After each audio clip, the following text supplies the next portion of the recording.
नमस्कार। महर्षि अगस्त वैदिक संस्थानम के पटल से तुलसी एक महत्तर शोध। हम गोस्वामी तुलसीदास जी के रचना पक्ष मानसेतर 12 ग्रंथों पर जो महत् शोध लोकनाथ द्विवेदी सलेकरी जी ने किया था, उसका क्रमशः पाठ कर रहे हैं। आज मेरा प्रस्ताव तुलसी सतसई से आरंभ करने का है। यह 7वें क्रम पर है। आइए,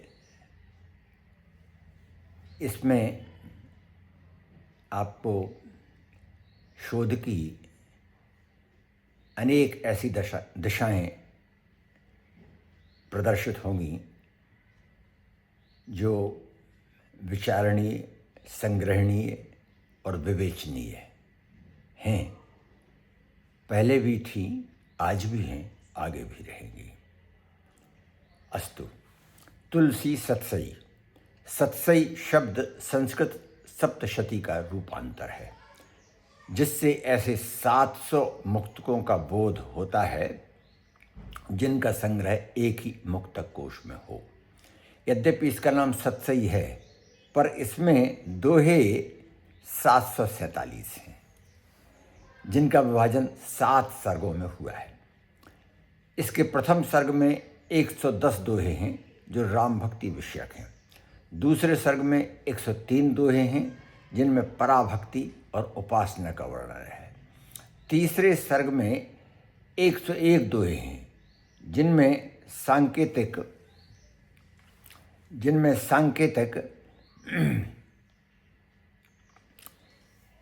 कंप्यूटर ठहरा हुआ है एक क्षण के लिए, कुछ तकनीकी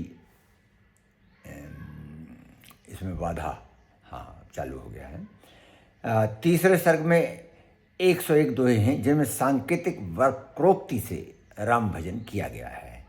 चौथे सर्ग में 104 दोहे हैं जिनमें आत्मबोध का विषय है। 5वें सर्ग में कर्म सिद्धांत के 99 दोहे हैं और छठे सर्ग में ज्ञान मीमांसा संबंधी 101 दोहे हैं। 7वें सर्ग में 129 दोहे हैं जिनमें प्रधान वर्ण विषय राजनीति का है। इस तरह से इसका विषय प्रवर्तन हुआ। इसका तृतीय सर्ग कूटमय है, जिन्हें दृष्टिकूटक भी कहते हैं। इसमें कवि का पांडित्य तो जान पड़ता है, पर प्रभावहीन होने से इनके अर्थ में कठिनता रहती है। उसमें रसात्मकता का न होना तो उससे सहृदयों की विरक्ति ही रहती है। फिर भी बुद्धि कौशल के प्रदर्शन के हेतु काव्य के कूट यानी दृष्टिकूट की है, इसको हम दृष्टिकूट भी कह सकते हैं। दृष्टिकूट की यह शैली चल पड़ी है। तुलसीदास जी के पूर्व भी कबीर और सूरदास आदि लोक कवियों की वाणी में भी उसका होना बतलाता है कि बुद्धि के इस कौशल में ही चमत्कार देख कविजन इस प्रकार की रचना को काव्य के अंतर्गत मानते थे। अपने समय की प्रचलित परिपाटी में सफलता से रचना कर अपने समय के प्रतिनिधि महाकवि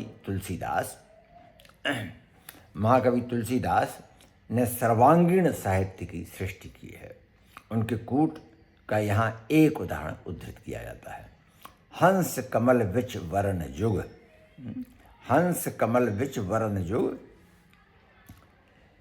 तुलसी अति प्रिय जाहि, 3 लोक में जो भजे लहे ताहु फल ताहि।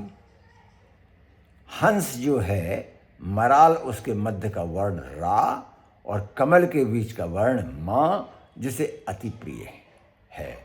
अर्थात जो प्रेम से राम नाम का भजन करता है, 3 लोकों में जो भजता है, वह उसका फल प्राप्त करता है। यह इस दोहे का अर्थ हुआ। हंस कमल विच वर्ण जुग, हंस और कमल के बीच में दोनों जो वर्ण हैं, रा और माँ के, तुलसी अति प्रिय जाहि, जिसे बहुत प्रिय हैं। तीन लोक में जो भजे लहे ताऊ फलताई। इसका रचना काल स्वयं कवि ने इसके प्रथम सर्ग के 21वें दोहे में इस प्रकार दिया है।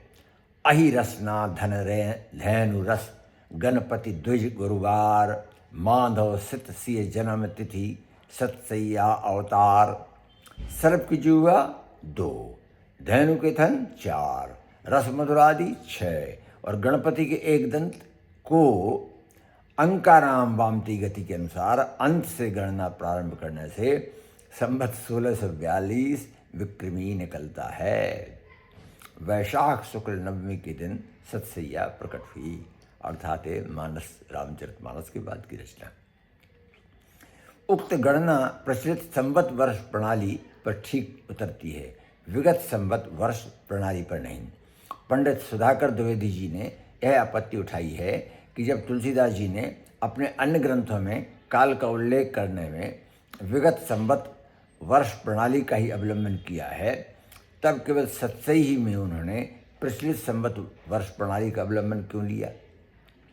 उन्होंने इस कृति को किसी अन्य तुलसीदास कायस्थ की घोषित किया है। सुधाकर जी के मत का अवलंबन करने वाले स्वर्गीय डॉक्टर ग्रियर्सन साहब सुधाकर जी से पूर्ण अंश में उस समय सहमत न हो सके, पर उन्होंने जब उनके अंतरंग की परीक्षा की तो उन्होंने लिखा है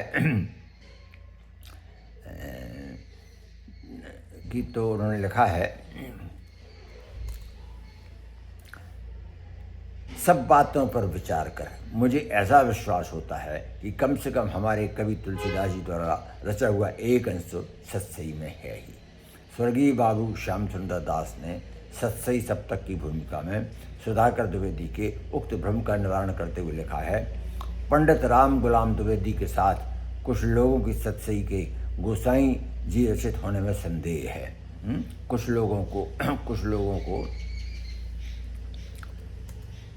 में संदेह है क्योंकि उसमें कूट रचनाओं की अधिकता है। महामहोपाध्याय सुधाकर द्विवेदी ने उसे किसी गाजीपुर निवासी तुलसी कायस्थ की रचना माना है, क्योंकि उसमें गणित का बहुत गहरा ज्ञान प्रदर्शित किया गया है जो एक कायस्थ के ही उपयुक्त हो सकता है। कुछ ऐसे शब्दों का भी व्यवहार हुआ है जो गाजीपुर के अतिरिक्त और कहीं प्रयोग में नहीं आते। यदि इस प्रकार की तर्कशैली से काम लिया जाए तो गोसाई जी के गनी, गरीब इत्यादि शब्दों के प्रयोग करने से कोई गोसाई जी को ईरान ले जोड़ेंगे और उनकी ज्योतिष संबंधी रचनाओं के भी कारण उन्हें एक अन्य तुलसी जोशी की कल्पना करनी पड़ेगी। फिर जो लोग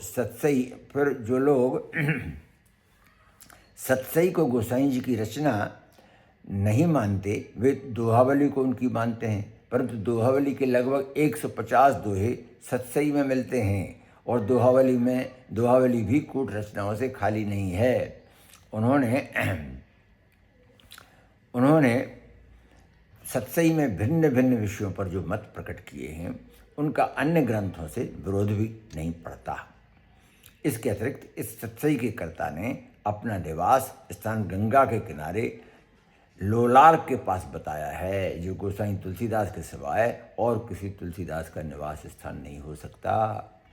रवि चंचल अरु ब्रह्म द्रव बीच सुवास विचारी तुलसीदास आसन करे अवनी सुता उरधारी। इन सब बातों से हमें सतसई को गोस्वामी जी की कृति मानने में कोई अड़चन नहीं जान पड़ती।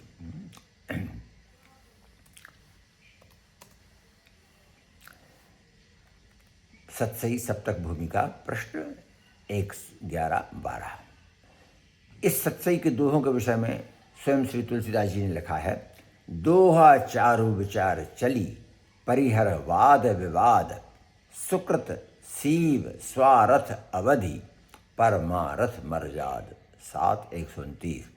वर्ण विशद मुक्ता सरिस अर्थ सूत्र समतूल सतसैया जगवर विशद गुण शोभा सुखमूल।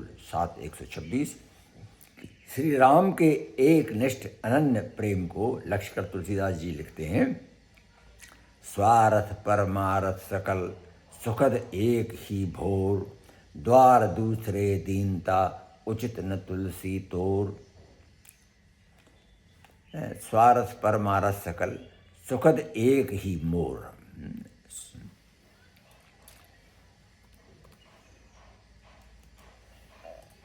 द्वार दूसरे दीनता, उचित न तुलसी तोर। स्वामी सीतानाथ जी, तुम लगी मेरी दौर, तुलसी काग जहाज कहाँ, सूझत और न ठौर है। प्रभु के नाम से निष्कपट अभिन्न प्रेम होना आवश्यक है। वे लिखते हैं, तुलसी अपने राम सो, साँचो कीजे नेह, लाज कहाँ भरतार सो, जिन देखी सब देह। जब राम को सर्वव्यापी समझ लिया तब विरोध किसी का भी कैसे किया जा सकता है। तुलसीदास जी लिखते हैं, यह मन मह निश्चय धरहु, राम बिना नहीं आन, कासन करव विरोध हटे, तुलसी समुझी प्रमाण। इसमें वेदांत और ब्रह्म ज्ञान विषयक अनेक दोहे कहे गए हैं। दो दोहे उदाहरण स्वरूप यहाँ देखिए।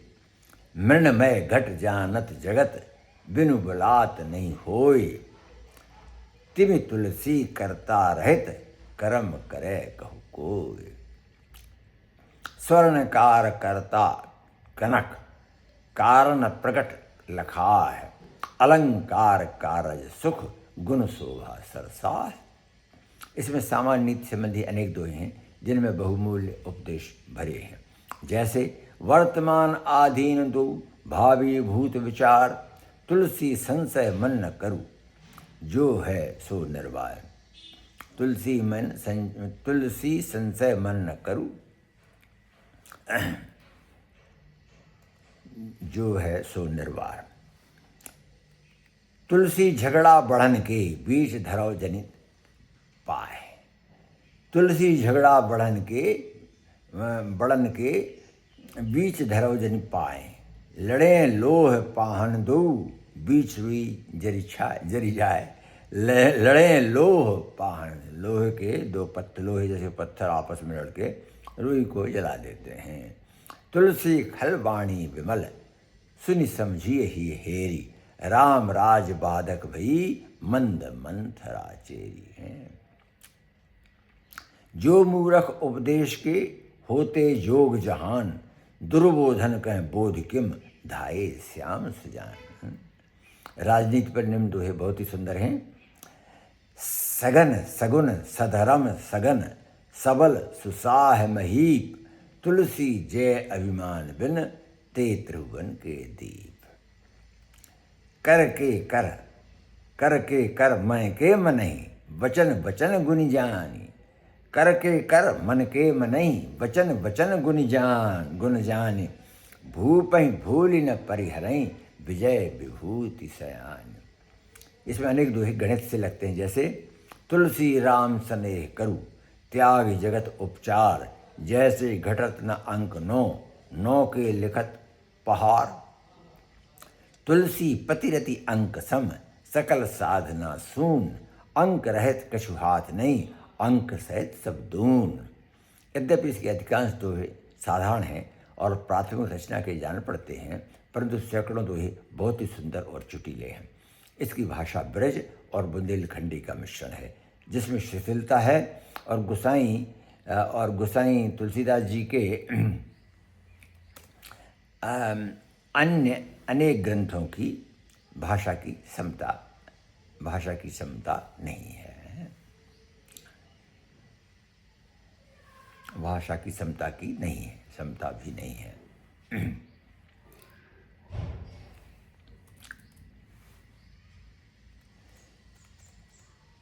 अब जानकी मंगल गोस्वामी तुलसीदास जी का बड़ा सुंदर पार्वती मंगल के पश्चात इसकी रचना गोस्वामी जी ने की।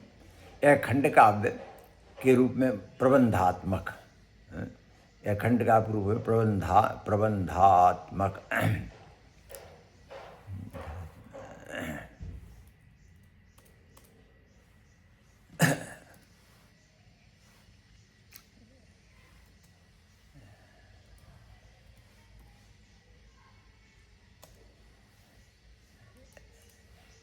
प्रबंधात्मक रचना है जिसमें 216 छंद हैं। इनमें 162 अरुण छंद और 24 हरिगीत का छंद है। 8 अरुण छंदों के पीछे एक हरिगीत का क्रम है। इसकी रचना अवधी भाषा में हुई है और विवाह काल में स्त्रियों के गाने के हेतु इसकी रचना की गई है। यद्यपि भाषा और छंद तथा शैली और नाम में यह पार्वती मंगल के समान ही है और इसी से कुछ लोगों ने इसका रचना काल पार्वती मंगल के रचना काल के समीप ही मानने की कल्पना की है, परंतु इसमें पार्वती मंगल के समान रचना काल नहीं दिया गया है। साथ ही इसकी भाषा और शैली में पार्वती मंगल की भाषा और शैली का वाक साम्य होते हुए भी वैसा उत्कर्ष नहीं है। इसी से विद्वानों ने इसकी रचना का काल मानस की रचना के काल के पूर्व ही माना है। मानस में श्री राम और सीता जी के विवाह वर्णन की जो छटा है वह इसमें नहीं है। इसका कथा भाग भी वाल्मीकि रामायण के अनुसार है। जिसमें अंतर कथाएं हैं, जिनमें अंतर कथाएं छोड़ दी गई हैं और शेष वर्णन पूर्ण रीति से अपना लिया गया है। मानस की कथा से इसकी कथा में निम्नलिखित बातों पर अंतर स्पष्ट है। इसका प्रारंभ जनकपुर और राजा जनक के वर्णन से हुआ है। इसमें पुष्प वाटिका में प्रत्यक्ष दर्शन से जो पूर्वानुराग सीता और राम के हृदय में हुआ है उसका वर्णन नहीं है। लक्ष्मण के वीर दर्प का इसमें मानस जैसा उल्लेख नहीं है। इसमें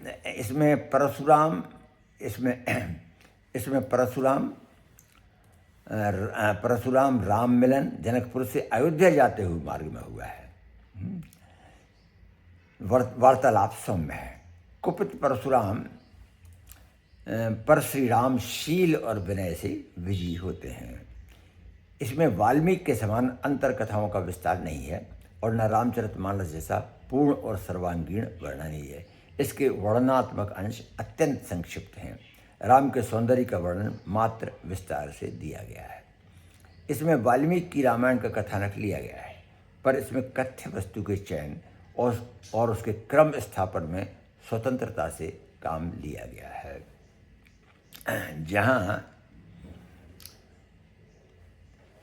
जहाँ महर्षि वाल्मीकि के अनुसार यज्ञ रक्षार्थ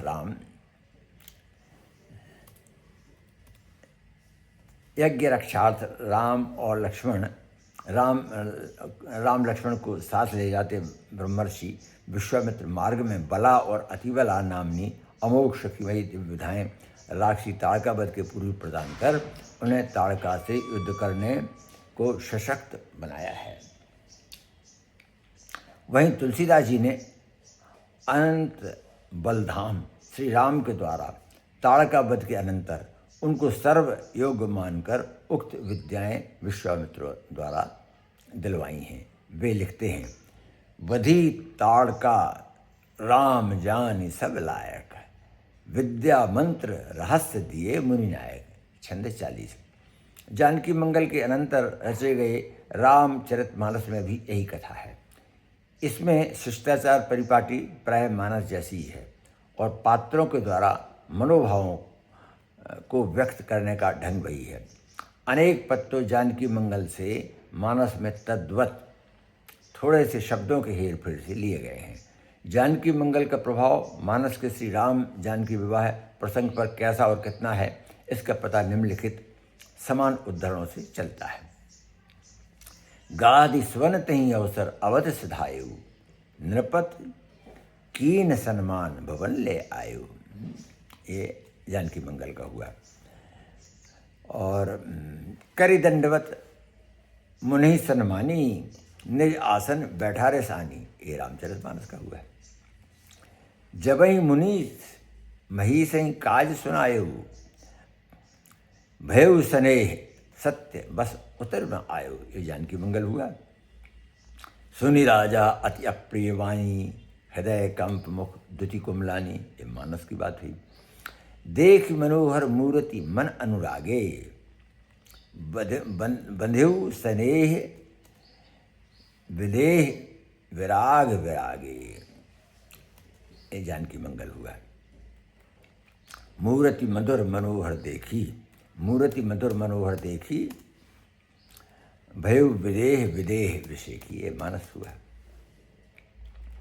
राजत राजत राज समाज जुगल रघुकुल मणि, जानकी मंगल। राजत राज समाज सुभग जुगल रघुकुल मणि, राजत राज समाज मह कौशल राज किशोर, ये मानस हुआ।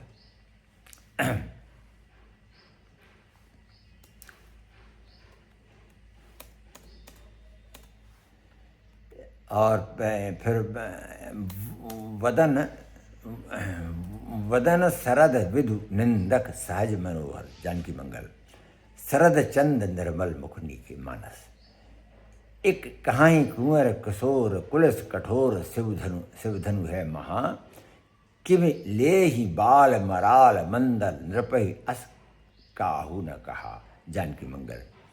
को कह शंकर चाप कठोरा, कह श्यामल मृदुगात किशोरा, को न बुझाए कहे नृपाही, ए बालक अस हठ बल नाही, बाल मराल की मंदर नहीं, ये रामचरितमानस हुआ। पन परिहर सिय देहि जनक बर श्यामहि, जानकी मंगल। पन परिहर हठ करें विबाहु, मानस। सिख देई भूपनि साधु भूप, अनूप छवि देखन लगे, रघुवंश कैरव चंद चितव चकोर जिमलोचन ठगे, जानकी मंगल।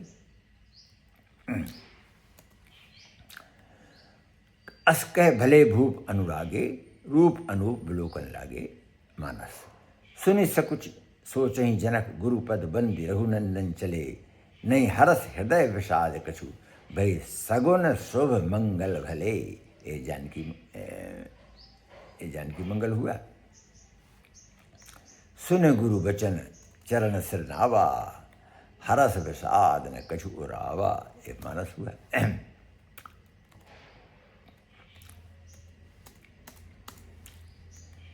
मही मही चरण लखन, कह बलहि बढ़ावन, मही मही चरण लखन कह बलहि बढ़ावन, राम चाहत शिव चापहि चपरी चढ़ावन, ये जानकी मंगल हुआ। और रामचरितमानस। दिस कुंजरऊ कमठ मही कोला, धरो धरणी धर धीर न डोला, राम चाहई शंकर धनु तोरा, कहे न सकत कछु सकुचत सिय ही सोचई, गौरी गणेश गिरी सही सुमरि सकोचई, जानकी मंगल। मन ही मन मनाव अकुलानी, हो प्रसन्न महेश भवानी, गणनायक वरदायक देवा, चकित हृदय बिनवत जह ते ही, ये रामचरितमानस हुआ। तब उपरोहित सकहु सखी सब गावत, चली लवाए जान कहीं भामनी भावत, ये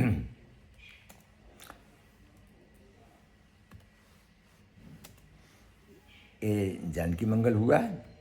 सतानंद तब आयुष दीना, सीता गमन राम पैकीना, संग सखी सुंदरी सकल गावही मंगल चार, रामचरितमानस। लसत ललित कर कमल माल पहरावत, काम फंद जनु चंदई वनज फसावत, जानकी मंगल। सोहत जनु जुग जलज सनाला, ससई सभीत देत जयमाला, रामचरितमानस।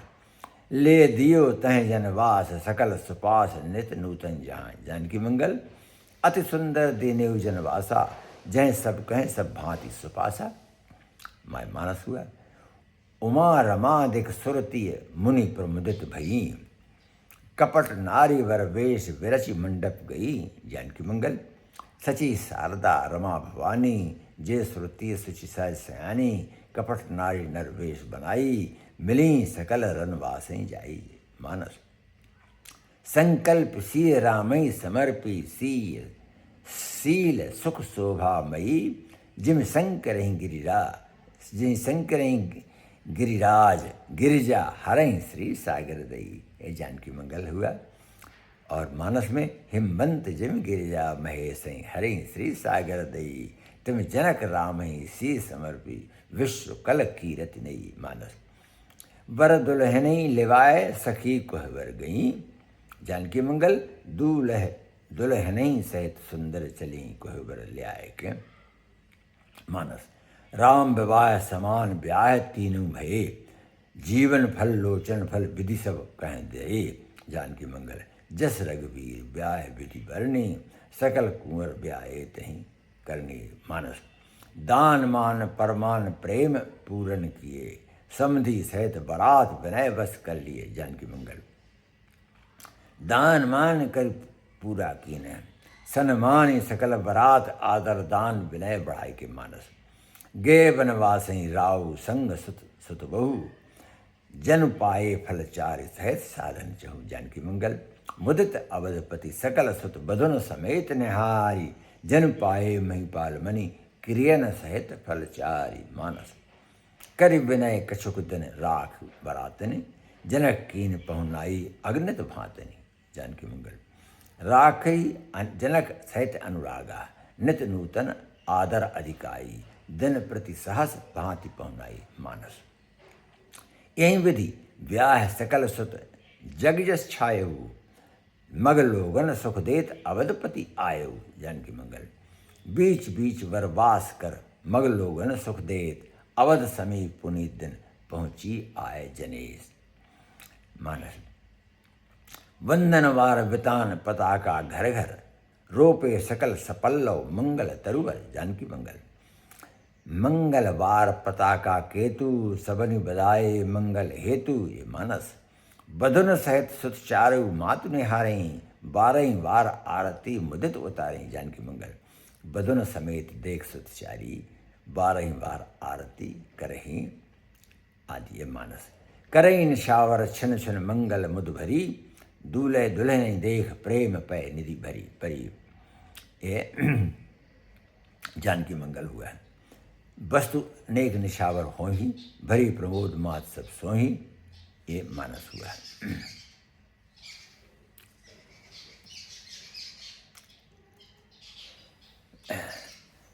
उपरीति ब्याह उचाह जे, श्री राम मंगल गावही, तुलसी सकल कल्याण ते नर नारी अनुदिन पावही। जानकी मंगल और मानस में उपरीति ब्याह उचाह मंगल, सुनि जिस आदर गावही, वैदेही राम प्रसाद ते जन सर्वदा सुख पावही।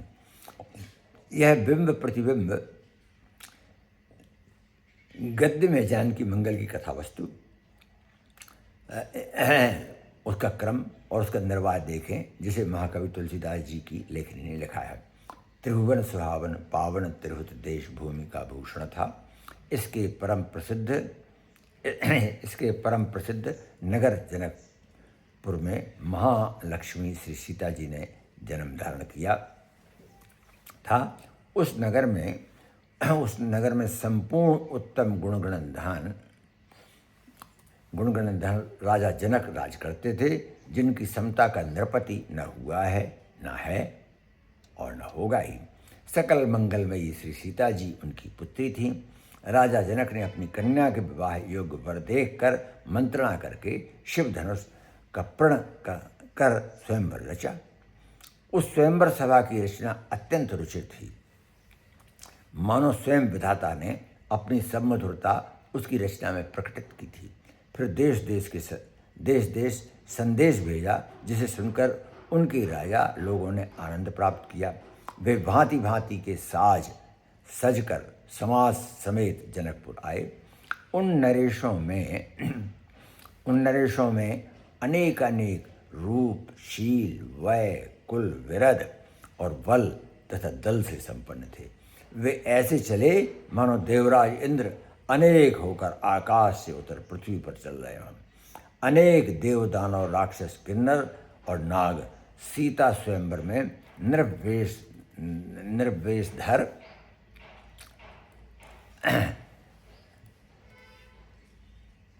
निर्विधर प्रसन्न मन से जनकपुर पहुँचे। रणभूमि की अपार शोभा दर्शनीय थी, रंगभूमि की अपार शोभा दर्शनीय थी, जो देखता मोहित हो जाता। स्वयंवर सभा के भीतर और बाहर भारी भीड़ थी। जहाँ तहाँ अनेक भांति के खेल हो रहे थे। संगीत की मधुरिमा रस घोलती थी, बाजों की ध्वनि वायुमंडल में मिलती थी। कोलाहल मचा हुआ था। श्री सीता के स्वयंवर के समारोह का वर्णन कर ही कौन सकता है। उन्हीं दिनों महामुनि विश्वामित्र अयोध्या पधारे। अवधपति महाराज दशरथ ने उनको अपने भवन में बुलाया और उनका पूजन कर कहा, मेरे समान पुण्यात्मा और कौन है जिसके यहाँ स्वयं तपोमूर्ति महात्मा पधारे हैं। मुनि ने भी धर्मशील महाराज दशरथ की प्रशंसा बड़े हर्ष से की। उन्होंने उन महीपालक महाराजा और तपोनिधान मुनि के मिलन का आनंद वे ही जान सके थे। रूप गुण भूषण अलंकृत और सौभाग्य संपन्न महारानी कौशल्या कैकेयी तथा सुमित्रा ने अपने पुत्र श्री राम, भरत, शत्रुघ्न और लक्ष्मण समेत मुनि के चरणों में प्रणाम किया। विश्वामित्र जैसे मुनि का आशीर्वाद प्राप्त कर वे प्रमुदित हुई। जब मुनि विश्वामित्र जी ने भ्राताओं सहित श्री राम के दर्शन किए तब वे प्रेम विह्वल हो उठे। उनके नेत्रों में प्रेमाश्रु छा गए और हर्षातिरेक से शरीर में रोमांच हुआ। प्रेम पयोधि मग्न मुनि राम के सिर पर हाथ फेरते उन्हें बार बार हृदय से लगाते थे। जब महाराज दशरथ ने विनयपूर्वक विश्वामित्र जी से आने का कारण पूछकर उनकी इच्छा पूर्ति करने की अभिलाषा प्रकट की, तब विश्वामित्र जी ने धर्म पालन में बाधक राक्षसों के नाश के हेतु श्री राम लक्ष्मण की याचना की। जब मुनीष ने महीप को अपने आगमन का उद्देश्य बताया तब महाराज दशरथ कर्तव्य और प्रेम के बीच उलझकर किंकर्तव्य मूढ़ हो रहे। उन्हें कोई उत्तर न सूझा। गुरु वशिष्ठ ने धर्मभीरु महाराज की उक्त दशा देख उन्हें कर्तव्य पथ का उपदेश देते हुए विश्वामित्र के तप, तेज और श्री राम के प्रभाव को समझाया। ज्ञानी गुरु वशिष्ठ के वचन सुनकर महाराज दशरथ ने धैर्य धारण किया और हाथ जोड़कर महामुनि विश्वामित्र जी से प्रार्थना करते हुए कहा, हे मुनिवर, आप करुणा निधान हैं, इससे आपसे अधिक और विनय क्या करें। मेरे राज्य, प्रजाजन, पुरजन, परिजन और परिवार की रक्षा करने वाला आपका शुभ आशीर्वाद है। मेरे पुत्रों की रक्षा घर में और वन में सर्वदा आपका शुभ आशीर्वाद अवश्य करेगा। महाराज दशरथ ने विश्वामित्र को श्री राम लक्ष्मण को सौंपते हुए उनसे स्नेह जनित दैन्य भाव से प्रार्थना कर उनके चरणों का स्पर्श किया। पिता, माता और गुरु वशिष्ठ का आदेश प्राप्त कर उनके चरणों में प्रणाम कर धनुष और बाण तूणीर धारण कर किशोर श्री राम और लक्ष्मण विश्वामित्र के साथ गए। राजा रानी और नगर के नर नारियों के मन भी उनके संग ही चले। सभी ने उनके विजयी और यशस्वी होने की कामना से ईश्वर से भांति भांति की प्रार्थना की। भरत और शत्रुघ्न जाते समय श्री राम के पैरों पर गिरे। उनके विरह में सभी को व्याकुलता हुई। मुनि विश्वामित्र के साथ जाते हुए श्री राम और लक्ष्मण बाल स्वभाव की सहज चपलता और कौतूहल प्रियता बस गिरी, तरु, बेरी, सर और सरितादि की छटा निहारते हुए मार्ग में मृगों और पक्षियों को दौड़कर पकड़ते और फिर मुनि के रुष्ट होने के भय से उन्हें उन्मुक्त कर देते थे। पुष्प और किसलय दल तोड़कर मालाएं बनाते और उन्हें धारण करते थे। उनके बाल विनोद को देख देख कर मुनि विश्वामित्र प्रमुदित होते थे। मार्ग में धूप से उनकी रक्षा करते हुए मेघ छाया करते चलते थे और देवगण राक्षसों के नाश को जाते हुए उन श्री राम और लक्ष्मण पर नभ से समन वृष्टि करते थे। श्री राम ने मार्ग में ही अति बलशालिनी ताड़का का वध किया। इस समय विश्वामित्र ने उनको सब प्रकार योग देख उन्हें बला और अति बला नामनी विद्याएं मंत्र रहस्य समेत प्रदान की, जिनसे वे दोनों वीर अजेय बन गए। मार्ग में पथिकों के नेत्रों को सफल करते हुए वे कौशिक मुनि के आश्रम में पहुँचे। वहाँ उन्होंने निशाचर निकर को मारकर मुनिवृंद को अभय दान दिया और यज्ञ करवाकर संपूर्ण संसार में श्रेयस प्राप्त किया। फिर साधु ब्राह्मण और देवकारी को मन में विचार कर महामुनि उन्हें धनुष यज्ञ के ब्याज से जनकपुर ले गए। मार्ग में श्री राम ने गौतम मुनि की पत्नी अहिल्या का उद्धार कर उसे गौतम को सौंप उपकृत किया और फिर वे विश्वामित्र के साथ जनकपुर पहुँचे। जब विश्वामित्र श्री राम लक्ष्मण के साथ जनकपुर पहुँचे तब उनके आगमन का समाचार सुन महाराज जनक अपने पुरोहित सतानंद और मंत्रियों सहित उन्हें सम्मान सहित लेने को आगे बढ़े। जनक जी ने मुनि विश्वामित्र के चरण स्पर्श कर उनका सादर मान किया और श्री राम का दर्शन कर ब्रह्मानंद का सुख अनुभव किया। श्री राम की मनोहर मूर्ति का दर्शन कर विदेह का मन ऐसा अनुरागी हो गया कि उन्हें वैराग्य से वैराग्य हो गया। वे इस भव संसार की प्रशंसा करने लगे जहाँ ऐसे नवरत्न की उत्पत्ति हुई। परिचय पूछने पर विश्वामित्र जी ने दशरथ नंदन श्री राम के कुल, शील और गुण का वर्णन करते हुए उनकी राक्षस नाशक वीर भाव का परिचय दिया। श्री राम का सौंदर्य देख और परिचय प्राप्त कर महाराज जनक जी को अपने प्रण पर खेद हुआ, क्योंकि सीता जी के योग पर श्री राम से उनका अनुराग हो गया था। फिर धीरज धर वे उन्हें अनेक प्रकार से सम्मानित कर रंगशाला में ले गए। विश्वामित्र ने रंगशाला की रुचि रचना की अधिक सराहना की, जिससे जनक हर्षित हुए। रंगशाला में राजा जनक ने राम लक्ष्मण और विश्वामित्र को सुभग सिंहासन पर आसीन किया। उस समय वे दोनों राजकुमार ऐसे शोभित हुए मानो नक्षत्रों के बीच दो शरद चंद्र सुंदरता की चांदनी छिटका रहे हों। श्री राम और लक्ष्मण के सौंदर्य को देख पुरजन आनंद मग्न हो गए। नारी वृंद ने जब उनके दर्शन किए तो उन्होंने भांति भांति कल्पना करते हुए ईश्वर से प्रार्थना की कि श्री राम सीता जी का वर्णन करने में सफल हों। श्री राम की कोमलता और किशोरावस्था को देख तथा शिव धनुष की कठोरता का विचार कर वे जनक के प्रण को सोचती थी। राजा जनक की रानी सुनैना ने जब श्री राम के दर्शन किए तब उन्हें प्रण की कठोरता का पछतावा हुआ। वे सोचती थी कि कोमल कलेवर किशोर श्री राम और कठोर शिव धनुष का खींचना विषमता युक्त है। राजहंस के छौने से मंदराचल का उठाना हो ही कैसे सकता है। उनकी वेदना समझ सखी ने उन्हें समझाया कि त्रिकालज्ञ विश्वामित्र राम लक्ष्मण के अतुलित बल को जान कर ही उन्हें रंगशाला में लेकर आए थे, अन्यथा वे ऐसा करते ही क्यों। मुनि विश्वामित्र के प्रभाव को जानने वाली महारानी सुनैना को इससे धीरज मिला है।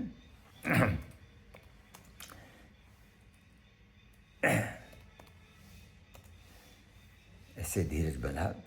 राजा जनक की आज्ञा प्राप्त कर कुलगुरु सतानंद श्री सीता को रंगशाला में लाए। उस समय उनके रूप को देखकर मूढ़ महिपाल भीरुता विवश हो गए। शेष लोग सीता और राम की ओर देखते और उनके रूप, शील और वय की प्रशंसा करते थे। उस समय प्रथम बार ही जब श्री राम और सीता जी ने परस्पर एक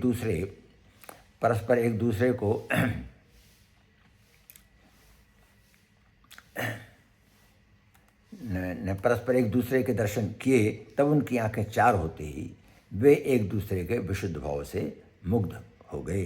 दोनों के मुख से एक शब्द भी न निकला, विचित्र लिखित से रह गए। इसी समय बंदी जनों ने महाराज जनक के प्रण को सभा में सुनाया। अनेक नृप धनुष खींचने का प्रयत्न करके असफल होने पर लज्जित ही बैठे रहे। रावण और बानासुर जैसे धुरंधर वीर अपना अपमान समझ अपयश के डर से रंगशाला से चल दिए।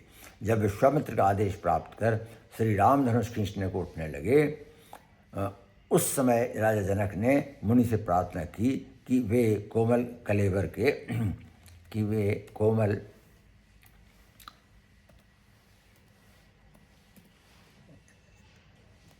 कि वे कोमल कलेवर के किशोर श्री राम को कठिनाति कठिन शिव कोदंड को खींचने न भेजें, क्योंकि कोमल सिरस के फूल से कठिन हीरा नहीं बेधा जा सकता है। इस पर विश्वामित्र जी ने हंसकर कहा, हे जनक नृप, श्री राम की कोमलता और किशोर में देखकर शंका न करो। जैसे इस अपार सिंधु को महर्षि अगस्त्य ने सोख लिया था, उसी प्रकार इस शिव धनुष की कठोरता को श्री राम द्वारा विजित देखो। उस पर जनक संकोचवश सोच करने लगे।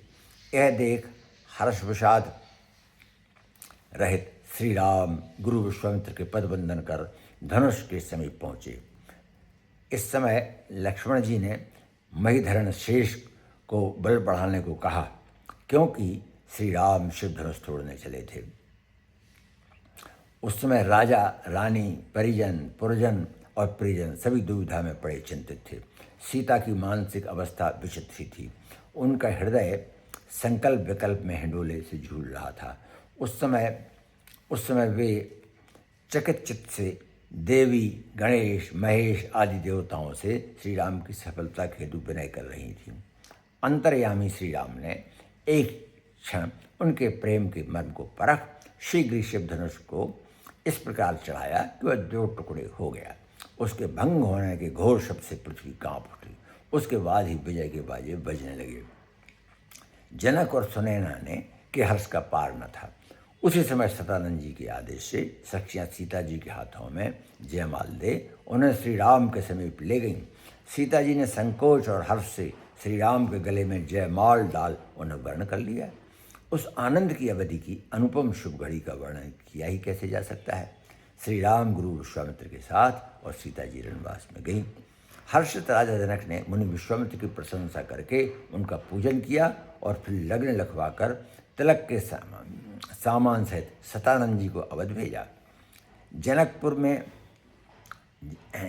में विवाह मंडप तैयार किया गया और कुलाचार के अनुसार नैगादि होने लगे। यहाँ अयोध्या पहुँचने पर महाराज दशरथ ने सतानंद जी का स्वागत सत्कार किया। श्री राम के विवाह का समाचार सुन अयोध्या आनंद से मग्न हो गई। मंगल कलेश और बंधन वाले सजाए गए, घर घर सजावट की गई, मंडपाच्छादन आदि वैवाहिक मंगलाचार हुए और बारात सजाई गई। अनेक प्रकार के बाजे बजाती हुई बारात रवाना हुई और जनकपुर के निकट पहुंची। बारात की अगवानी बड़े हर्ष से की गई।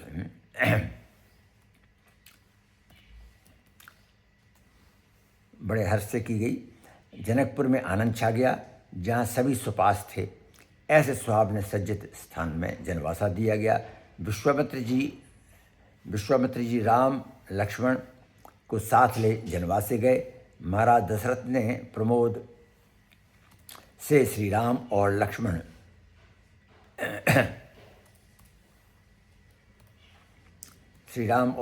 को हृदय से लगाकर गोद में बैठाया। फिर विश्वामित्र जी का पूजन कर उन्होंने ब्राह्मणों को विविध दान मान दिए।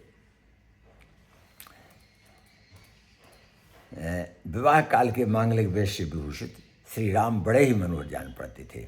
राजा जनक ने अनेक भांति की वस्तुएं अधिक परिमाण में भेंट स्वरूप भेजीं, जिसे देख बारातियों को अत्यधिक आनंद हुआ। इसके बाद राजा जनक ने बारात को द्वार पर बुलवाया। अनेक भांति के पावड़े बिछवाए गए, जिनसे परसे बारात चली। बाजे बजते थे और देवगण आकाश से पुष्पवृष्टि करते थे। राजा जनक ने दानमान से महाराज दशरथ को मुक्त कर दिया। दोनों समधि, गुणशील आदि में समान थे। वे मिलते समय अत्यंत सुशोभित हो रहे थे। उनके भाग्य की सराहना तीनों लोकों में हो रही थी। सुसज्जित रनवास में मांगलिक मधुर गीत गाए जा रहे थे। हास परिहास की धूम थी। इस समय उमा और रमा आदि ने लौकिक नारियों जैसा वेश धारण कर रनवास में प्रवेश किया। उन्होंने मंगल आरती सज्जित की और प्रमदागण के साथ वे श्री राम का परिचय करने द्वार पर उपस्थित हुई। श्री राम की नक्शे शिख तक की असीम सुंदरता देख प्रमदा वृंद परम प्रेम से कुलाचार करती हुई देर लगाती थी। आरती और न्यौछावर करती हुई वे प्रेम मग्न होती थी। राजा जनक ने मुनि वशिष्ठ आदि और महाराज दशरथ तथा सब बारातियों को सुंदर सुहावने आसन पर आसीन किया। नारियां अर्घ्य देती हुई श्री राम को मंडप ले गईं।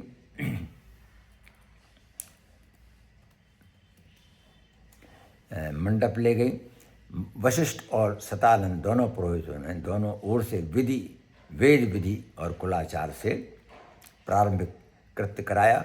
श्री राम सुंदर सिंहासन पर विराजे और सीता सखियों सहित वहाँ बुलाई गई। वर वधू के दर्शनों से सभी को अपार आनंद था। मिथिलेश जनक ने अग्नि की स्थापना कर कुशोदक से कन्यादान का संकल्प लिया। जैसे हिमालय ने शिवजी को पार्वती की और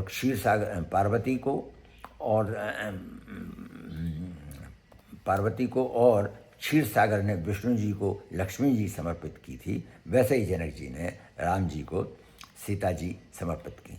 श्री राम और सीता के विवाह संपन्न होने से उभय पक्ष की मनोकामनाएं सफल हुईं। श्री राम सीता के विवाह के समान ही भरत लक्ष्मण शत्रुघ्न के विवाह मांडवी उर्मिला और कीर्ति से संपन्न हुए। अन्य नेग पूरे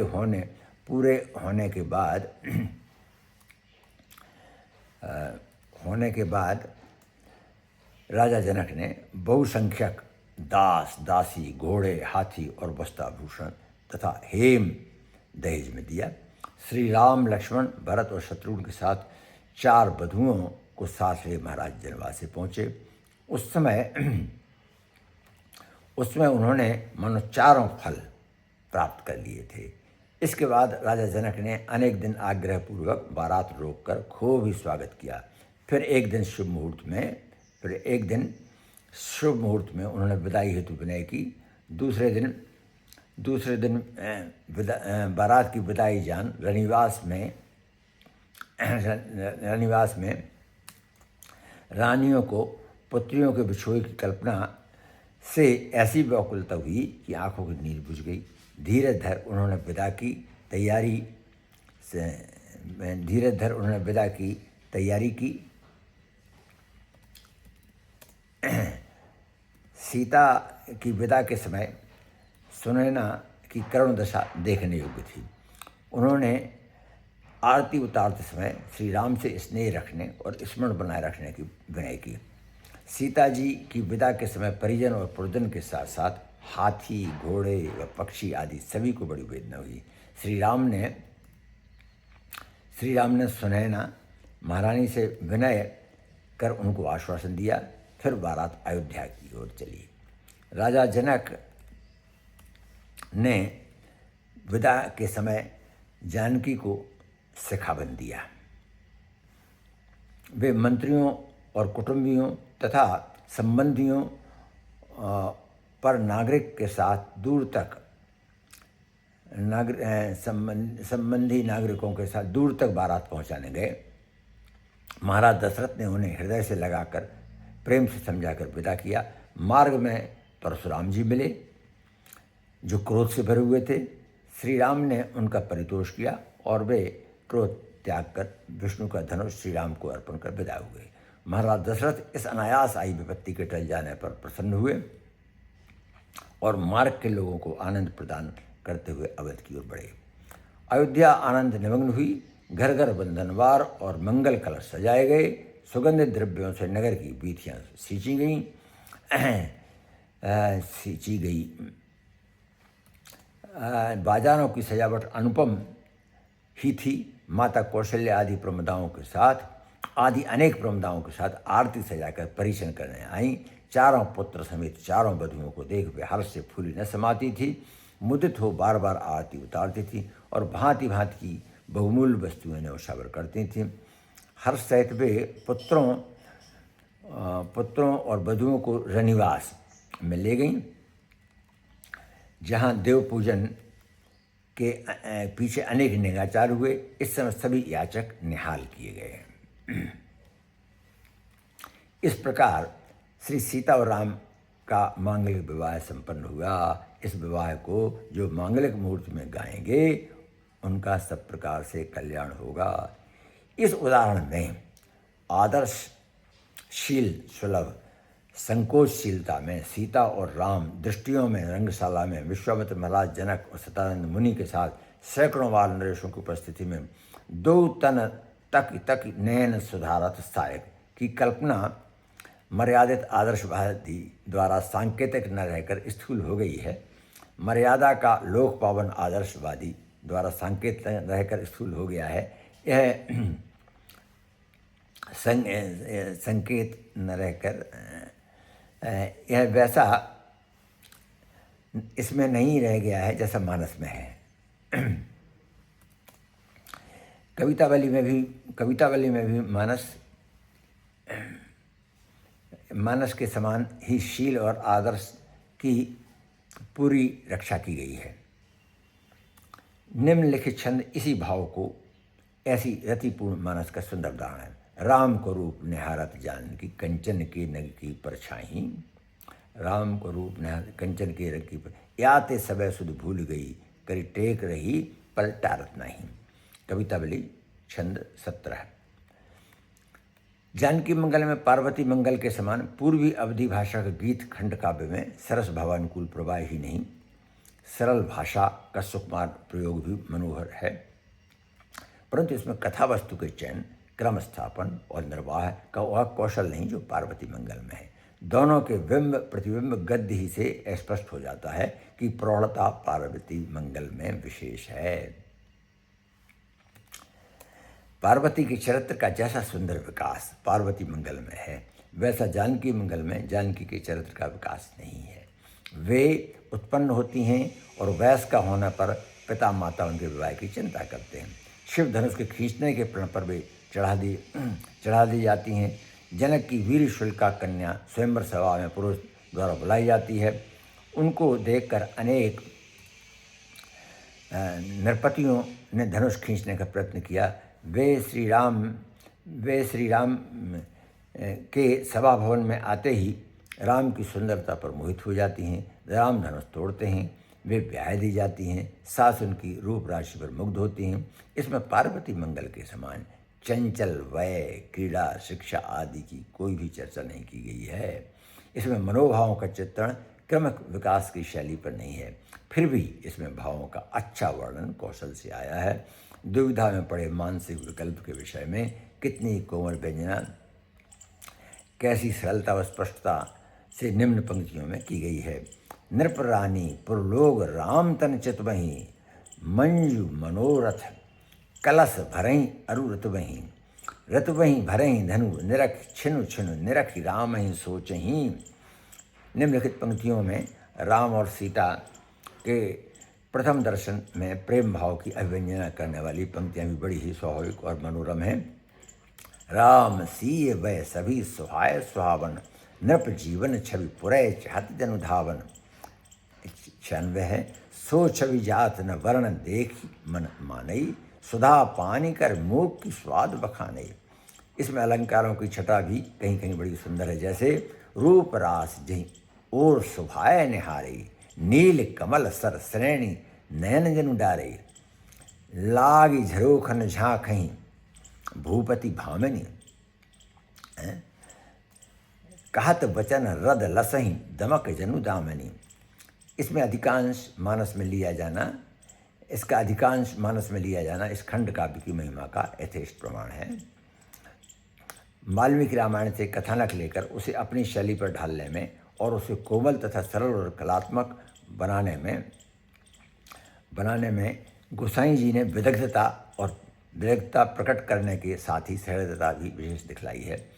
इसी से कथानक बदल कर लिखते समय इसके भी इसके अंश मानस में अपना लिए गए हैं।